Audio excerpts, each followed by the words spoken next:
ఉన్నప్పుడే స్టేట్మెంట్స్ మామూలుగా ఉండేవి కావు. అలాంటిది ఇప్పుడు పొలిటికల్ ఎంట్రీ ఇస్తున్నప్పుడు ఆ మాత్రం డోస్ పెంచకుండా ఉంటారా చెప్పండి? ఇంతకీ ఎవరి గురించి మనం మాట్లాడుకుంటున్నది అంటున్నారా? మరెవరు, నార్త్ తలైవి ఫైర్ బ్రాండ్ కంగనా గురించే. ఈసారి ఏకంగా గొడవలోకి షారుఖ్ నే లాగేశారు ఈ బ్యూటీ. సినిమా లేకపోవడం వల్ల రాజకీయాల్లోకి వస్తున్నాను అనుకునేరు బాసు. అలాంటిదేమీ లేదు, నాకు బోలెడు సినిమాలున్నాయి అని అంటున్నారు ఫైర్ బ్రాండ్ కంగనా. ఎక్కడ దాకో ఎందుకు, నా ఎమర్జెన్సీ త్వరలోనే రిలీజ్ కు రెడీ అవుతోంది. సో నేనున్న ఫీల్డ్ లో గట్టిగానే నిలదొక్కున్నా.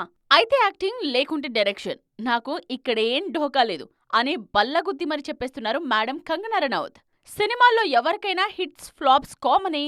కంగనా కూడా కెరీర్ ప్రారంభంలో వరుస విజయాలు దక్కలేదు. ఈ విషయాన్ని ప్రస్తావిస్తే డోంట్ కేర్ అంటున్నారు ఈ బ్యూటీ. అంతటితో ఆగారేమో అనుకోకండి. పఠాన్కి ముందు ఎన్నో ఏళ్ల పాటు షారుఖ్ కి కూడా సరైన హిట్స్ లేవని గుర్తు చేశారు సిల్వర్ స్క్రీన్ తలైవి. ప్రస్తుతం నటీనటులకు అవకాశాలకు ఏమాత్రం కొదవలేదన్నది కంగనా చెప్తున్నమాట. ఓటీటీలు పెరుగుతున్న కొద్దీ ఆర్టిస్టులకు డిమాండ్ ఉంటూనే ఉంటుంది. కాకపోతే నెక్స్ట్ జనరేషన్ వాళ్ళు స్టార్టం చూడలేరు. థియేటర్స్ లో సినిమాలు గట్టిగా ఆడితేనే స్టార్ కి విలువ.